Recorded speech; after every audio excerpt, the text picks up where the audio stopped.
Hello friends, फिर से एक नए वीडियो में आप लोग का स्वागत है।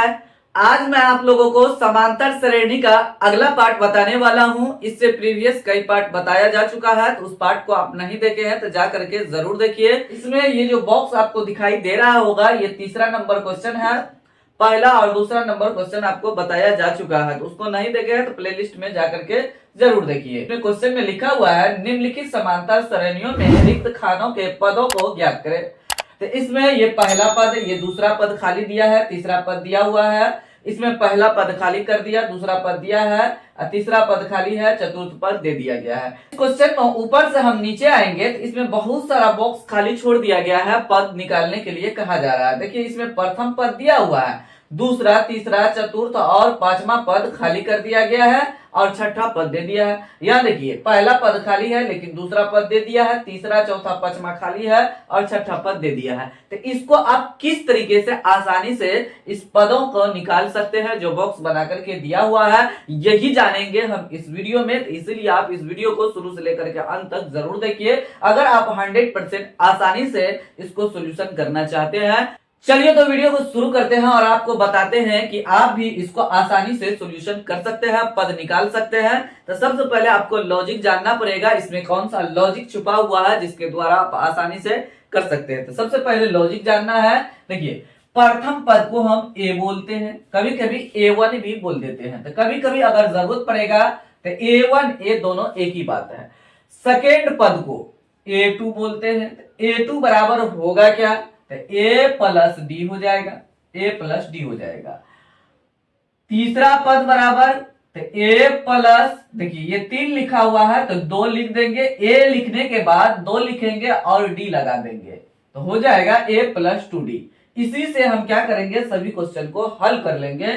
A4 बराबर तो A प्लस यहाँ 4 है तो 3 लिखिए और D लगा दीजिए। A5 बराबर A plus 4D, A6 equal to A plus 5D यहाँ पे लिख देंगे।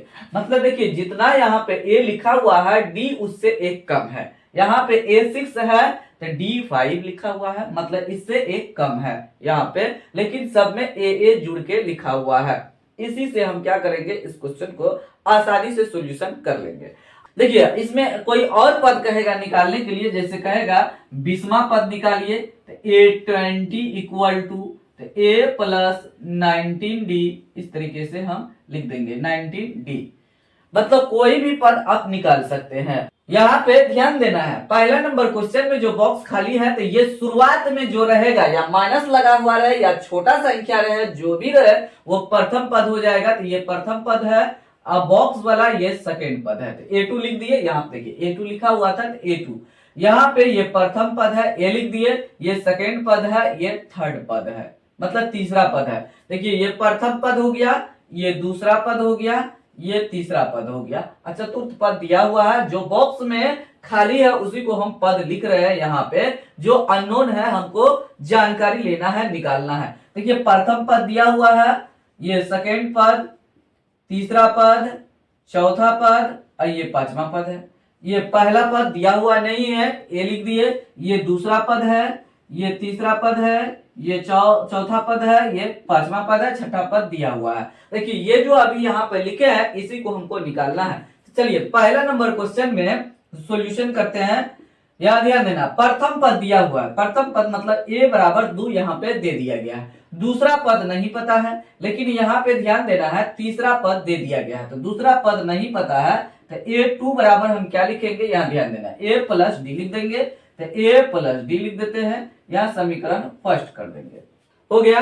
देखिए तीसरा पद दिया हुआ है कितना, तो A3 बराबर दिया है 26, लिख दिए 26। A3 को हम क्या लिख सकते हैं, A प्लस 2D लिखेंगे। देखिए इसी को यूज करना है पूरा क्वेश्चन में, इसी को हम यूज करेंगे। तो A प्लस 2D हम यूज करेंगे बराबर 26 हो जाएगा, हो गया। अब देखिए यहाँ पे समीकरण का रूप लेगा, A का मान यहाँ पे दिया हुआ है, तो A का मान दिया हुआ है, यहाँ से D का मान निकल जाएगा। तो A का मान 2 है, प्लस 2D इक्वल टू 26 हो जाएगा। फिर 2D इक्वल टू हो जाएगा 26, ये प्लस में है तो उस साइड जाएगा तो माइनस में हो जाएगा।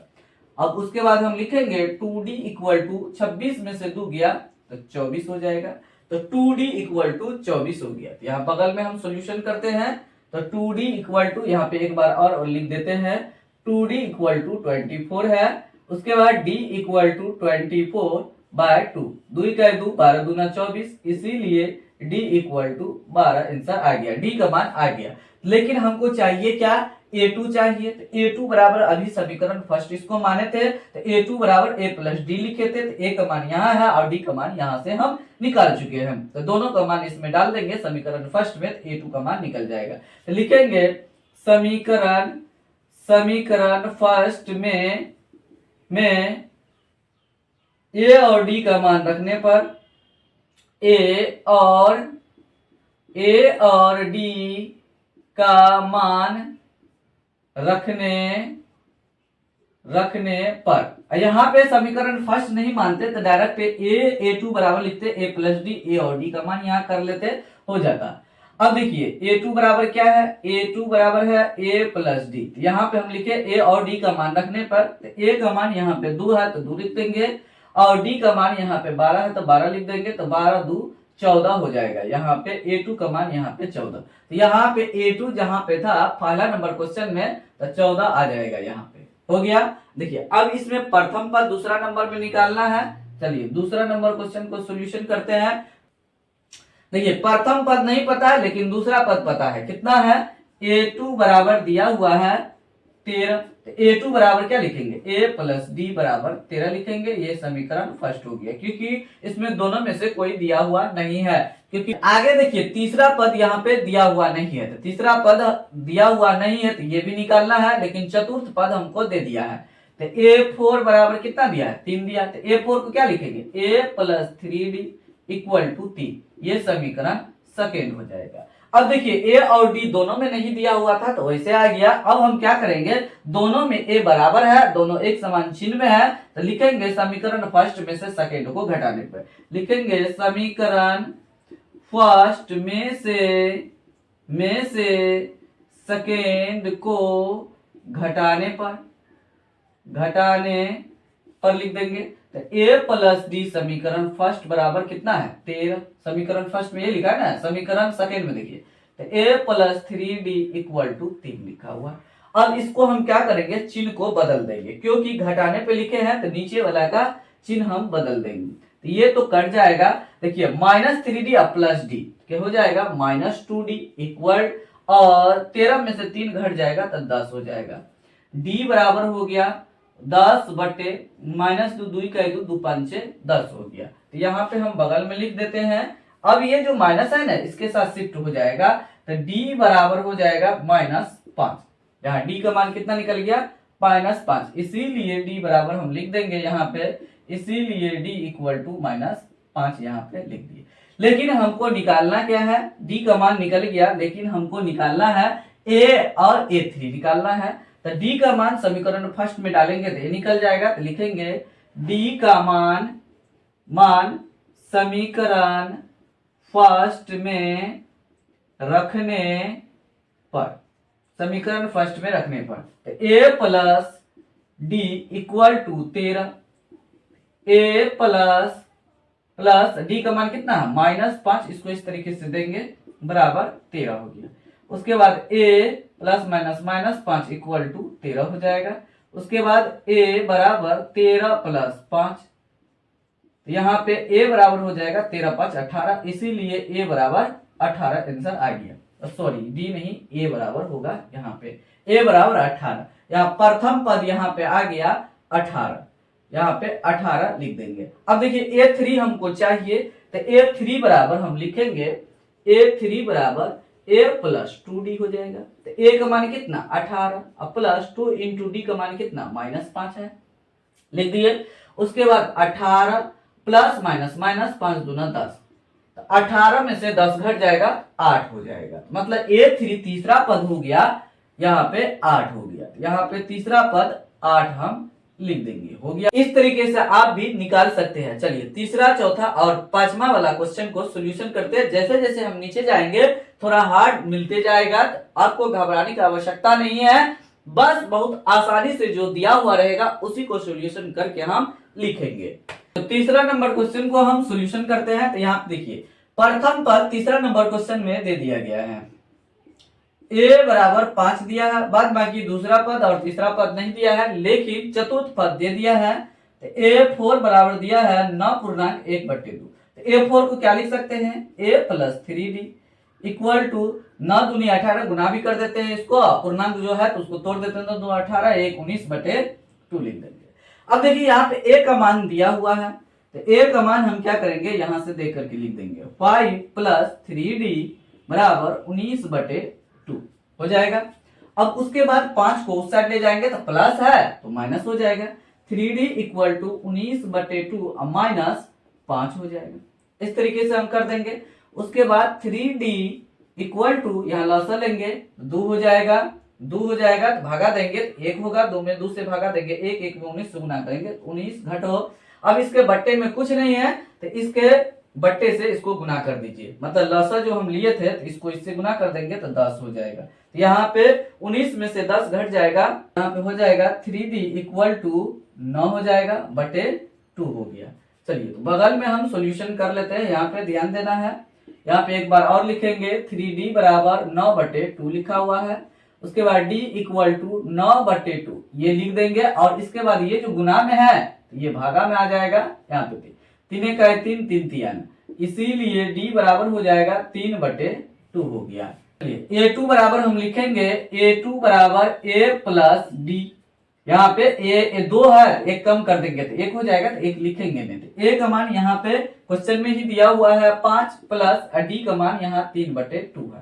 तो बराबर यहाँ पे लसा लेंगे तो 2 हो जाएगा, 5 दूनी 10 प्लस 3 हो गया, तो हो जाएगा 13/2 हो गया, 10 3 13/2 हो गया। a2 का मान निकल गया, तो a3 बराबर हो जाएगा, ये 3 भी निकालना है, तो a प्लस 2d, तो a का मान 5 है, प्लस 2 इंटू डी का मान यहाँ 3/2 निकाले थे, तो 5 प्लस ये कट जाएगा, 2 से 2 कट जाएगा क्योंकि गुना में है, ये ऊपर है ये नीचे है इसलिए कटेगा, यहाँ पे 3 बचा, 5 3 8 हो गया, मतलब दूसरा पद 13/2 निकला। इसको हम पूर्णांक में भी बदल सकते हैं इस तरीके से, 6 का 12 1 13, मतलब 6.1/2 हो जाएगा। तो दूसरा पद में यहाँ पे लिख देंगे 6.1/2 हो जाएगा, और तीसरा पद में हम लिख देंगे 8। इस तरीके से मेरा तीसरा पद कंप्लीट हो चुका है। यहाँ पे दूसरा और तीसरा पद भी निकल गया है। चलिए अगला नंबर क्वेश्चन को हम सॉल्यूशन करते हैं, ध्यान देना है। चौथा नंबर क्वेश्चन में लिखा हुआ है, प्रथम पद दिया हुआ है, यहाँ पे ध्यान देना है। चौथा नंबर में प्रथम पद दिया हुआ है, क्या दिया है, a बराबर -4 दिया है, उसके बाद a2 a3 a4 a5 ने दिया, a6 दिया है, a6 बराबर दिया हुआ है 6, तो a6 बराबर हम लिखेंगे a प्लस 5d बराबर 6 दिए, क्योंकि a6 को हम लिख सकते हैं a प्लस 5d, अब बराबर में 6 है तो 6 लिख देंगे। a का मान यहां से देख करके लिख देंगे, -4 प्लस 5d इक्वल टू 6 हो जाएगा। उसके बाद 5d इक्वल टू हो जाएगा 6, और माइनस है उस साइड जाएगा तो प्लस हो जाएगा, इस तरीके से, क्योंकि समीकरण में हम जानते हैं बराबर के उस साइड जाता है तो माइनस का प्लस हो जाता है, प्लस का माइनस हो जाता है। चलिए 5d इक्वल टू 6 4 10 हो जाएगा।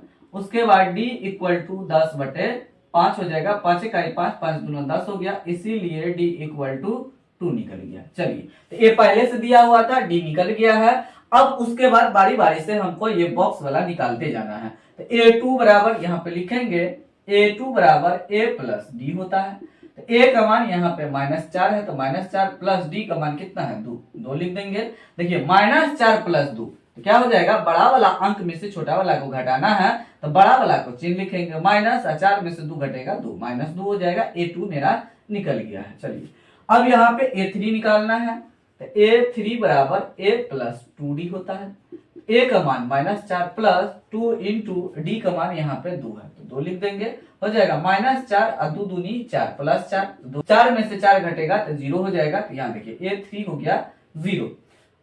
अब a4 निकालना है तो बगल में निकाल के दिखाते हैं, a4 बराबर a प्लस 3d होता है, तो a का मान -4 प्लस 3 इंटू डी का मान 2 होता है, मतलब 2 यहाँ पे निकाल चुके थे, तो -4 प्लस 3 दूनी 6। अब देखिए 6 बड़ा अंक है, 6 में से 4 को घटाएंगे तो +2 आ जाएगा, तो प्लस नहीं भी लिखेंगे तो कोई इशू नहीं है, दिक्कत नहीं होगा। ये 2 आंसर आ गया है A4।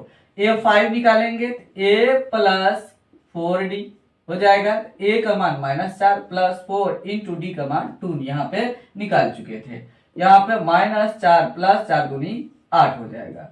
उसके बाद देखिए 8 बड़ा है, 8 में से 4 को घटाना है तो 4 आंसर आ जाएगा। देखिए तो सब निकल गया, यहाँ पे A2 भी निकल गया, A3 निकल गया, A4 निकल गया, A5 निकल गया, सब यहाँ पे निकाल चुके हैं हम। तो यहाँ पे लिख देंगे A2 का मान निकला था यहाँ पे -2।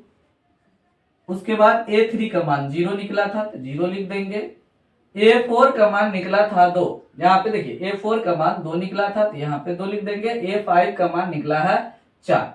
तो इस तरीके से मेरा निकल चुका है। जो दिया हुआ है उसी को पहले कैलकुलेशन कर लेंगे और A और D निकाल लेंगे। निकालने के बाद यहाँ से बारी बारी से इसका हम कैलकुलेशन करेंगे। 5वां नंबर क्वेश्चन को सोल्यूशन करते हैं, यहाँ ध्यान देना है, बहुत ज्यादा इंपॉर्टेंट है ये दोनों क्वेश्चन, क्योंकि इसमें बहुत ज्यादा बॉक्स खाली छोड़ दिया गया है। देखिए सबसे पहले ये चेक कर लेंगे, इसमें दूसरा पद A2 दिया हुआ है। अब यहाँ पे 3 है तो 2 होगा, ये प्रथम पद होगा A1, A बराबर है। अब यहाँ पे ये है A5 है तो ये A6 होगा। अब चलिए 5वां नंबर क्वेश्चन को सोल्यूशन करते हैं। A2 बराबर दिया हुआ है कितना, A2 बराबर 38 दिया है। A2 को क्या लिख सकते हैं, A plus D equal to 38। ये समीकरण फर्स्ट हो जाएगा। क्यों ऐसा समीकरण फर्स्ट लिखे, क्योंकि A और D इसमें दोनों में से कोई दिया हुआ नहीं है। चलिए A6 लिखेंगे तो A6 इक्वल टू -22 दिया हुआ है, -22 दिया हुआ है लिख देंगे। A6 को लिखेंगे A plus 5D equal to -22। ये हो जाएगा समीकरण सेकेंड। ये फर्स्ट था, ये समीकरण सेकेंड इसलिए हम लिखे क्योंकि A प्लस D दोनों में से किसी में दिया हुआ नहीं है, तो हमको कैलकुलेट करना होगा। समीकरण फर्स्ट में से सेकेंड को घटा देंगे क्योंकि दोनों A आपस में बराबर है, एक समान चिन्ह में है। इसको करेंगे तो हमको गुना तुना करना पड़ेगा, डिजिट को एक समान करना पड़ेगा तब होगा, लेकिन यहाँ पे नहीं करना पड़ेगा। तो लिखेंगे समीकरण फर्स्ट में से सेकेंड को घटाने पर लिख देंगे। चलिए समीकरण फर्स्ट है A plus D equal to 38 और समीकरण सेकेंड है A plus 5D equal to -22 हो गया। अब उसके बाद हम घटाएंगे, मतलब चिन्ह बदलेंगे, तो माइनस प्लस का माइनस, ये प्लस में है तो माइनस हो जाएगा, ये माइनस में है तो प्लस हो जाएगा। अब देखिए ये कट गया, देखिए 5D माइनस में है, 1D प्लस में है, तो माइनस का चिन्ह उतरेगा, 5D में से 1D घट जाएगा तो 4D यहाँ पे हो जाएगा। हो गया। अब ये दोनों प्लस में है तो दोनों को जोड़ देंगे, 8 2 10 का 0 हो जाएगा, 3 2 5 1 6 हो जाएगा, लिख दिए 60 हो गया। अब उसके बाद D इक्वल टू 60 बटे -4 लिखेंगे। उसके बाद इसको हम कट करेंगे, 4 1 4 15 चौका 60 होता है, इसीलिए D बराबर क्या हो जाएगा, ये -1 से 7 हो जाएगा तो -15 हो गया। इस तरीके से मेरा D का मान आया, तो A का मान निकालना होगा, तो समीकरण फर्स्ट सबसे छोटा दिखाई दे रहा है तो D का मान समीकरण फर्स्ट में रख देंगे। तो D का मान समीकरण फर्स्ट में रखने पर, इस क्वेश्चन को बनाने से पहले आपको तीसरा चैप्टर को कंप्लीट एकदम सीख लेना होगा। 2 वेरिएबल लीनियर इक्वेशन से इस क्वेश्चन को हम अभी सॉल्यूशन कर रहे हैं जो तीसरा चैप्टर में दिया हुआ है। चलिए तो आपको समझ में आ गया होगा कहां से हम लेके कर रहे हैं। चलिए D का मान समीकरण फर्स्ट में डाल रहे हैं, तो A समीकरण है A प्लस डी बराबर 38 दिया हुआ है, तो D का मान A प्लस डी का मान है -15 बराबर 38। तो A प्लस -15 बराबर 38 है। उसके बाद A बराबर ये -15 है तो उस साइड जाएगा +15 हो जाएगा, तो 38 प्लस 15 हो जाएगा। हो गया, इस तरीके से मेरा आ गया। चलिए तो बगल में हम सॉल्यूशन कर लेते हैं, दोनों को जोड़ देंगे, तो इसीलिए A बराबर दोनों को जोड़ेंगे तो 8 5 13 का 3 हासिल 1 हो जाएगा, 3 1 4 1 5 हो जाएगा। ये हो गया, मतलब प्रथम पद यहाँ पे हमारा निकल गया 53। ये जो प्रथम पद था A था, ये 53 निकल चुका है। दूसरा पद तो दिया ही हुआ है तो हमको कुछ करना नहीं है, तीसरा पद, चतुर्थ और पांचवा पद निकालना है। तो A3 बराबर A प्लस 2D, ये निकालेंगे ना, A प्लस 2D। A का मान यहाँ पे 53 प्लस 2 इंटू D का मान अब चेक करेंगे, -15 है, यहाँ पे -15 लिख देंगे। हो गया 53 माइनस प्लस, माइनस चिन्ह का खास ध्यान रखना है, 15 दूना 30 हो जाएगा। अब इसको घटाएंगे तो यहाँ पे 23 हो जाएगा, 3 में से 0 घटेगा तो 3 हो जाएगा, 5 में से 3 घट गया 2 हो गया, A3 निकल गया। A4 बराबर होता है A प्लस 3D, A का मान है 53 प्लस 3 इंटू डी का मान माइनस 15 निकाले थे अभी जस्ट, 53 प्लस माइनस माइनस 15 दिया 45। अब इसको घटाएंगे, 13 में से 5 घट जाएगा 8 हो जाएगा, हो गया 8 हो गया। ये 5 दिया इसको तो ये बचा 4, 4 में 4 घट गया तो 0 0 नहीं लिखेंगे तो A4 बराबर 4 आ गया। A5 बराबर A प्लस 4D, A का मान 53 प्लस 4 इंटू डी का मान माइनस 15 हो गया। उसके बाद 53 प्लस माइनस माइनस 15 चौका 60 हो गया। अब उसके बाद यहाँ पे माइनस 7 हो जाएगा। इस तरीके से मेरा आंसर आ चुका है। तो प्रथम पद यहाँ पे लिख दिए है, तीसरा पद यहाँ पे तीसरा पद है 23, चतुर्थ पद आया 8 और पांचवा पद आ गया है -7। अब धीरे धीरे आगे गया तो माइनस हो गया। छठा पद देखिए इस तरीके से, ये बॉक्स वाले जो पद दिया हुआ था इस तरीके से आप सॉल्यूशन करेंगे। इसमें तीसरा चैप्टर भी यूज हुआ है तो इसीलिए आप पहले तीसरा चैप्टर को पहले पढ़िए, तब जाकर के इस चैप्टर को आप पढ़िए। तीसरा चैप्टर आपका 100% कंप्लीट रहेगा, ये आप बॉक्स वाले पदों को आसानी से निकाल सकते हैं। तो उम्मीद करते हैं कि यहाँ तक जो आप वीडियो देखे होंगे तो 100% आपको समझ में आ गया होगा किस तरीके से कैलकुलेशन करना है, क्या कौन सा लॉजिक लगाना है। तो उम्मीद करते हैं ये सब सारी बातें आपको कंसेप्ट क्लियर हो गया होगा। फिलहाल वीडियो को यही समाप्त करते हैं, मिलते हैं अगले वीडियो में। तब तक आप लोग इस चैनल के सभी वीडियो को देखते रहिए, एंजॉय लीजिए और चैनल को ग्रो करने में हेल्प जरूर कीजिए। अगर आप चैनल पे पहली बार आए हैं, नए हैं, तो चैनल को अवश्य सब्सक्राइब कर लीजिए ताकि इस चैनल पे जो वायरल क्वेश्चन 2025 का डाला जाएगा तो 100% आपको नोटिफिकेशन मिले और वही वायरल क्वेश्चन 2025 एग्जाम में आने वाला है। मिलते हैं अगले वीडियो में। Thanks for watching this video.